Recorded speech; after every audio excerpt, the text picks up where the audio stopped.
All right. Good morning, everyone. My name is Madison Garzoli. I'm the Director of Membership and International Programs at Sonoma County Vintners.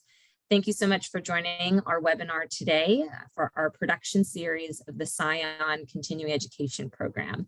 Today, we have two phenomenal companies and affiliate partners joining us here today to educate you all on equipment leasing. We have longtime partner American Ag Credit here with us. We have Mary Spry and Deanna Martin with American Ag Credit. And then we have some phenomenal folks, one of our newest affiliate members, Rotherford Equipment Rental. We have Brad Warner, Lisa Warner, and Brianna Willis. So thank you all for attending today's session. We're so excited to dive into this conversation. But before we begin, I wanted to just address a few housekeeping items.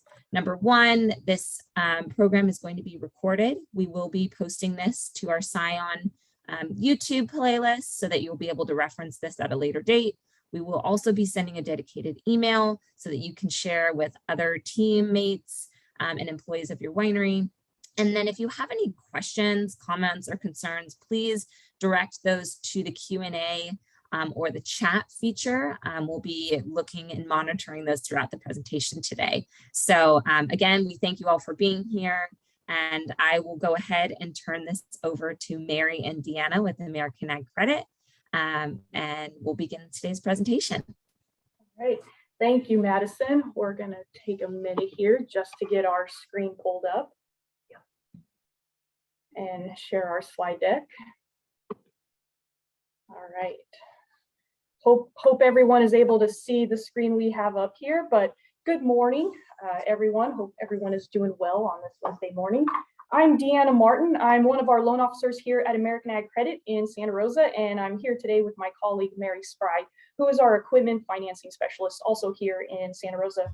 Today, we want to discuss the options and advantages to financing equipment purchases through leases. But before taking a dive into that, we'd want to give you a quick overview of American Ag Credit. American Ag Credit is part of the Farm Credit System. It was a system created by Congress back in 1916 to be a dedicated financial service provider to all of agriculture. And within the system, American Ag Credit is the fourth largest association. Now, looking at the overview of American Ag Credit, we have offices and serve clients across 7 different states, going from Hawaii all the way over to Kansas and Oklahoma. We are nearly a $17 billion association based in asset size. And then last year, we actually did have a record net income of just over $350 million at 351. Looking at the commodities that we serve and finance for our clients throughout our territory, we do have a diverse portfolio, as you can see, with vineyards and wineries really being the largest component at 17%. So a pretty diverse portfolio with the largest component being 17%. And taking a quick look a little bit more locally, looking at the California snapshot, California within the association is our largest state that we serve at almost $8 billion. And within the portfolio of California, vineyards and wineries are our largest component. And a lot of that really does come from the North Coast and the counties here, Sonoma, Napa, Mendocino, and Lake, that we serve for vineyards and wineries. One of the unique structures of how Congress set up the Farm Credit System really is how we get access to funds and fund our loans and leases. And that really is through the sale of farm credit bonds that start at the funding corporation and work all the way through to the associations down to the members. And those bonds are AAA rated, very similar to Treasury bonds. Another unique, thank you. Another unique structure to the Farm Credit System and American Ag Credit is that we are structured as a cooperative. And within that cooperative model, our borrowers are actually our owners within the association. And part of that is the association does share the profits back to our member borrowers. And over the last 4 years, American Ag Credit has paid 1% in cash back to our borrowers, effectively helping reduce interest rates paid by 1%, since the dividends are calculated based on the average principal balance. Yep, next slide. So now we're gonna take a quick deeper dive into leasing and financing options. Giving a quick overview of our loan options, we do have flexible programs to help our clients with different financial needs that they might have, whether it be purchasing a property, developing property, getting access to operating capital needs, purchasing equipment, as well as other capital expenditures, and also just helping support our borrowers as their businesses are expanding. And with that, I am going to turn it over to Mary Spry to really take a deeper dive into leasing and how leasing can be a useful tool. Well, good morning, everyone. It's a pleasure to virtually meet you all. So we look at leasing in a couple different ways. So really, when we're providing options to customers, we try to strategize and make sure that we're understanding what's the best solution for the borrower. So with the lease option, in addition to a loan, a lease can help us review from a cash flow standpoint and also help a borrower take advantage of a tax advantage.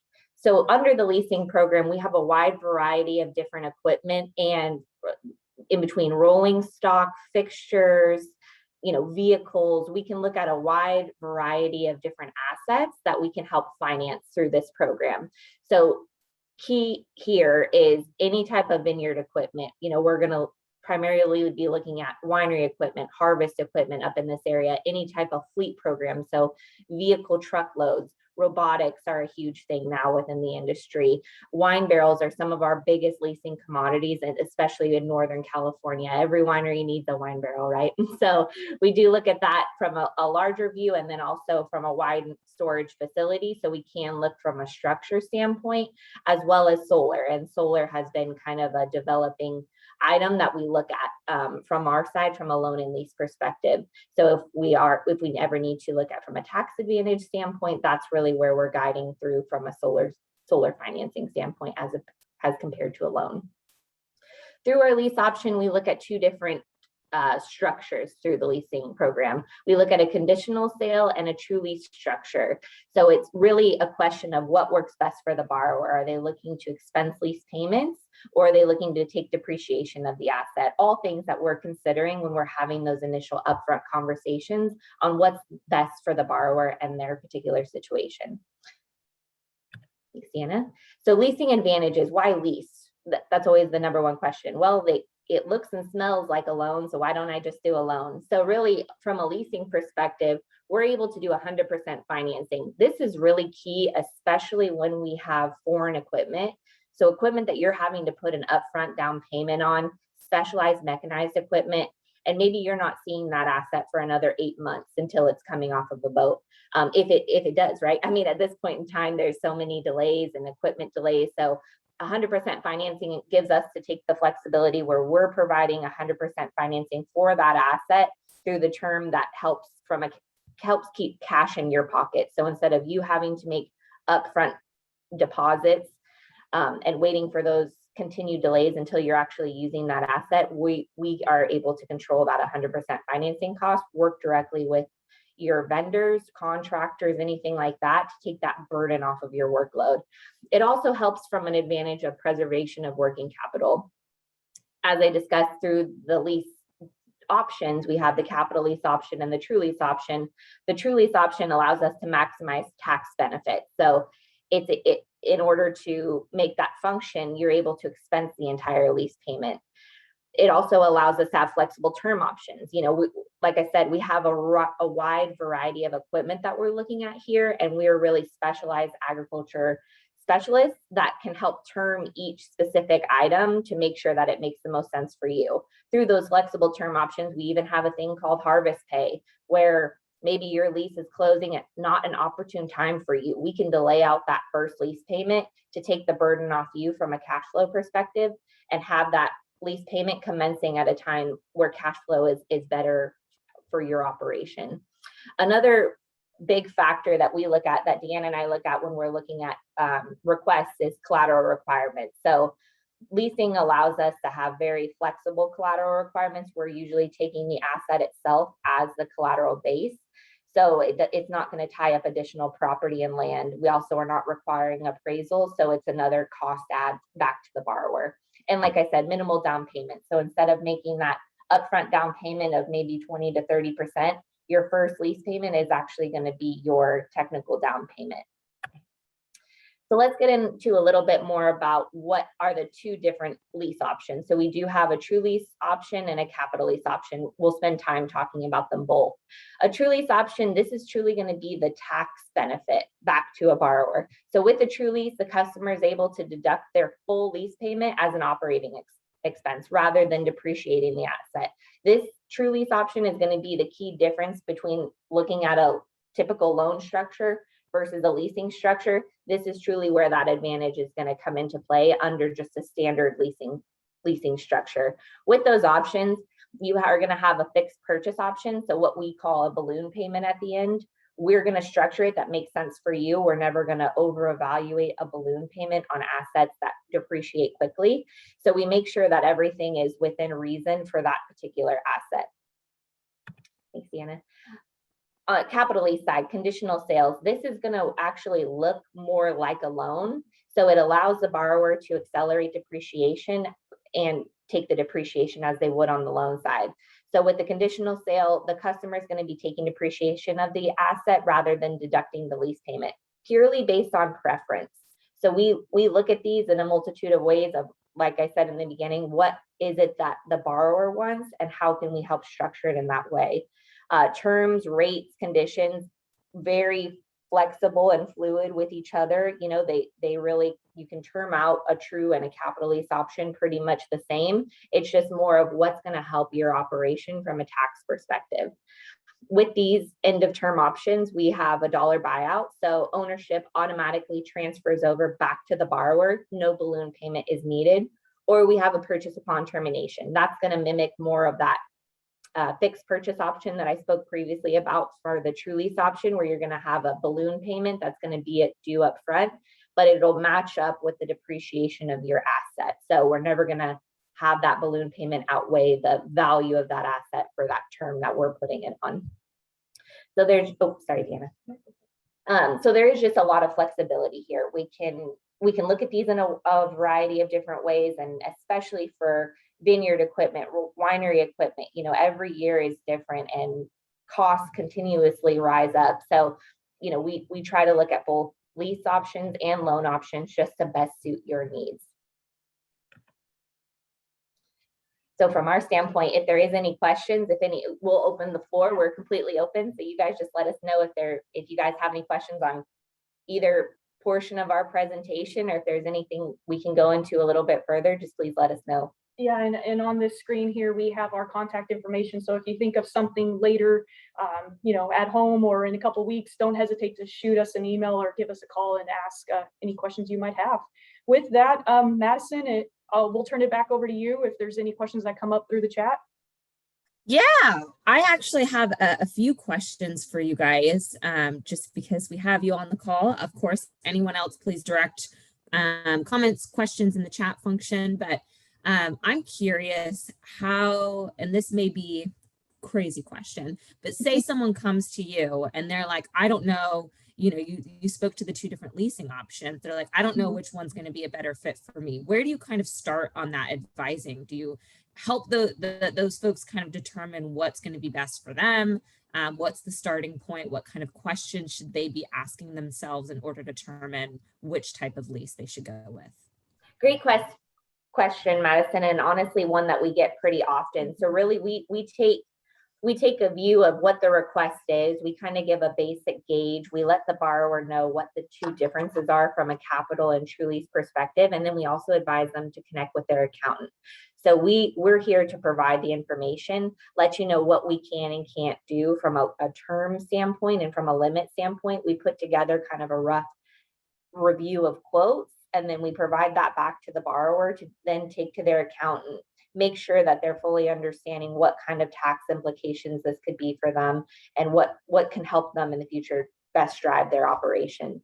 But we do really carefully consider the terms that we are providing of that, and just make sure that that really coincides with the requests that we've been asked to review.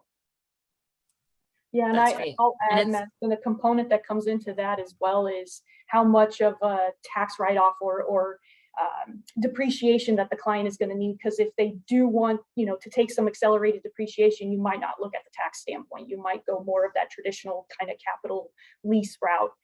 So we do heavily always advise them to check in with the CPAs and sometimes even have conversations with the CPAs with the clients. And so it really is more of a partnership, the way we'll interact with the client when questions like that come up. That's great. And I love that you touch on flexibility and figuring out what the needs are for your clients, because that's important. I know leasing for some folks may be, kind of a daunting thing to approach. So it's great to hear, all the options for vintners and determining what their needs are and finding a solution for it. So that's great.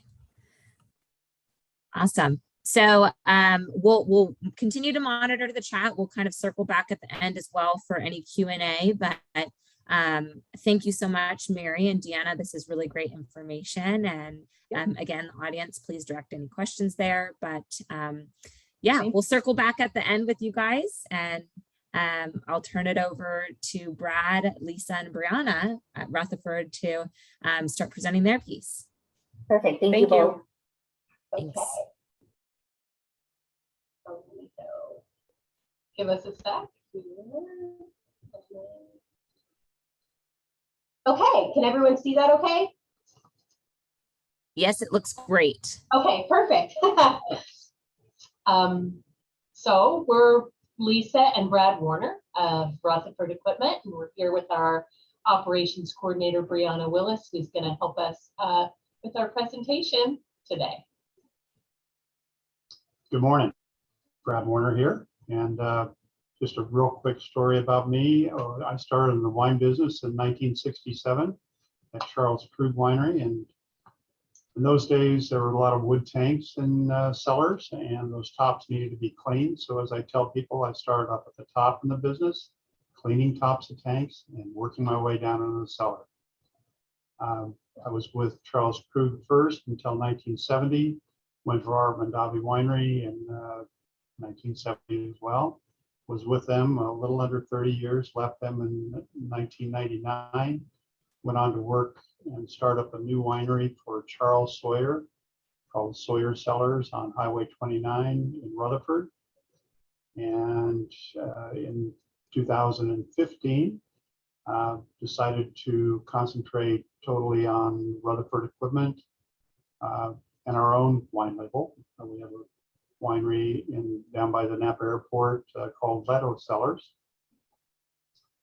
So today, working on equipment rental and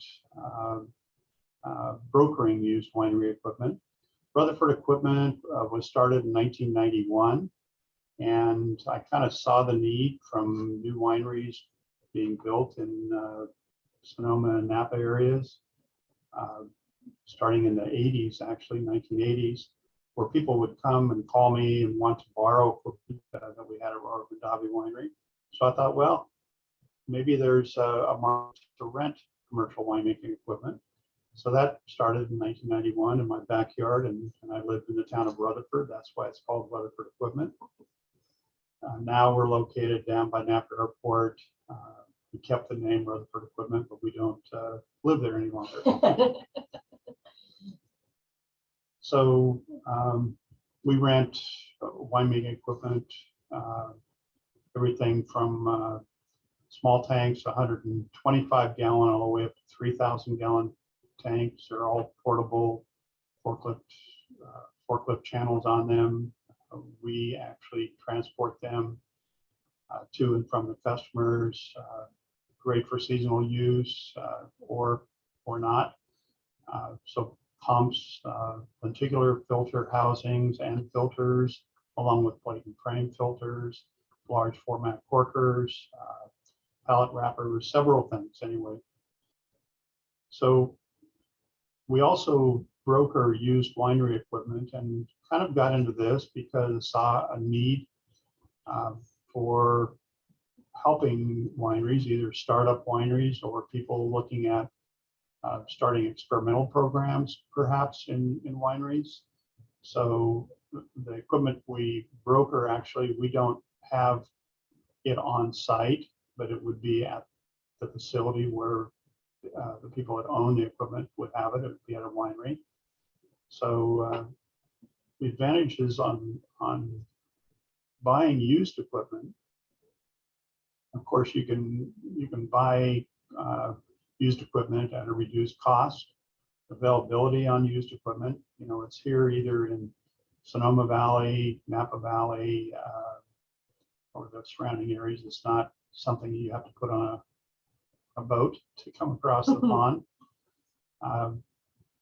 So it really works well for startup wineries, also seasonal use for wineries. On the downside of used equipment, of course, there's no warranties. Usually if you're buying a tank, looking at a tank, there's not a lot of warranties you need on a tank, because you're going to look at that tank, you're going to look at the well and see what's needed. Sometimes on even tanks, they could be a tank that's being made now that the manufacturer is no longer in business. So even getting gaskets for those tanks sometimes can be challenging, yes. You can do it, but sometimes you'll pay more for getting those parts. One of the pros, though, is you'd be able to ask those questions when you look at this used equipment and see, you know, if that's going to be a problem, and if it is a problem, you know, what it's really going to cost you to get those parts. If it's if you're buying something like a glycol heater or anything with electronics on it or computers on it, that's another con area where warranties would not be in place. So you want to make sure that everything is in operating condition when you purchase it, and you're able to do that with the equipment that we broker.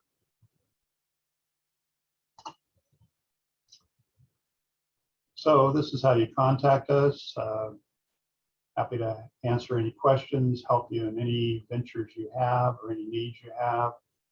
We definitely will tell you, you know, if there's things that are outside our scope, but we're fully entrenched in the wine business, and definitely it's a passion and enjoy it. It's still to this day.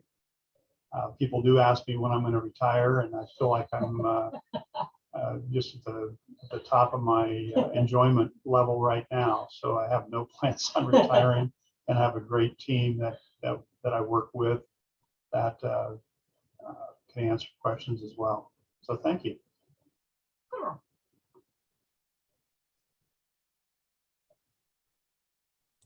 Excuse me, after 2 years, I should have this whole mute thing down. I just started speaking, and I feel like, yeah, so my apologies there, but I appreciate your presentation, giving our audience a little bit more info about Rutherford and, you know, used equipment options, what the pros are, what the cons are. I think there's definitely, you know, some really great overlap between the two, and talking about, you know, leasing options for used equipment and for new equipment. And so this partnership for this webinar was really great.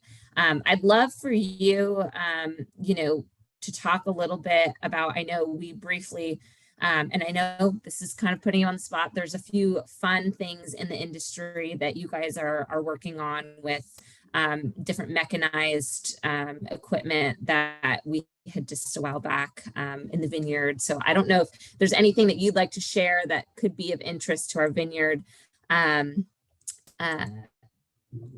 vintners here. Well, you know, it's not about leasing equipment, but for the vineyards, we're very, very excited. We just purchased for our rental fleet a portable air curtain burner, which everybody's talking about biochar right now, and how to get away from open pile burning in the vineyards, or land management in general, even if you have forest land surrounding your vineyard. So this is a way to dispose of wood waste in a way that cuts down on pollution and leaves the biochar behind, which can be then put back into the vineyards. So we're kind of bumping right up against CAL FIRE's traditional burn ban date, which is May 1st. So we'll probably be doing a lot more education about this next burn season, because it falls under the same parameters as an open burn. So still has to be a burn day, things still have to be reported and things like that. But we're really excited about that. Yeah. Going back Lots to of used excitement. equipment, I just want to add, especially for the folks out there, you know, oftentimes the equipment that's available is in like new condition, because if a new winemaking team comes in and they want to treat things differently, or if someone changes their wine program and they're doing different varietals and they want to make the wine a different way, I mean, there's beautiful equipment out there. And, you know, so the advantage is that in addition to the financing through Ag Credit, it's a reduced amount. So there are those opportunities, and we won't broker equipment that should be sent to the recycle yard. So we don't get involved with that because of all of Brad's knowledge and experience. He knows what questions to ask. He knows what to look for, and we're not going to spend our time on equipment that doesn't have a use for now. You know, so if it's antiquated and can't be used, we won't be brokering it. So I thought that's important to bring up. Yes, very important. And it's so great to have your guys' expertise. American Ag Credit has obviously been around for quite some time and has been involved in the wine community. So it's so great to have partners like both of these businesses on our side in the wine industry. So we're really excited, you know, to partner with you both. And of course, for our members to get in touch with you on these opportunities with leasing and equipment and all of that. So yeah, I would love, you know, any questions, you can direct them at the chat. Of course, we have the contact information for both companies will be available, so you can reach out to them. I know even though we don't have cameras on for our attendees, some people are a little camera shy, and that's totally fine, or may have some questions later on. So we'll make sure to share that information. Mary and Deanna, do you guys have any other additional items that you'd like to add on your end before we close out for today? Yeah, we would just like to say thank you so much for the group. We just appreciate everyone's time. We know we hit you with a system overload. So Madison, we did provide you with a slide deck. Feel free to share that out with anyone viewing. We're happy to address questions one-off. Deanna and I are fully accessible, and our contact information is provided. Yep. That's so great. Just echoing what Mary said, and I do want to apologize because we did have a little bit of technical difficulties with our internet, but seems like it's holding right now. No worries. Yes, we appreciate you and Mary and Lisa, Brad, and Brianna for joining us today. This has been a really great introduction to equipment leasing and talking about the used equipment market. So we look forward to having many more conversations in the near future.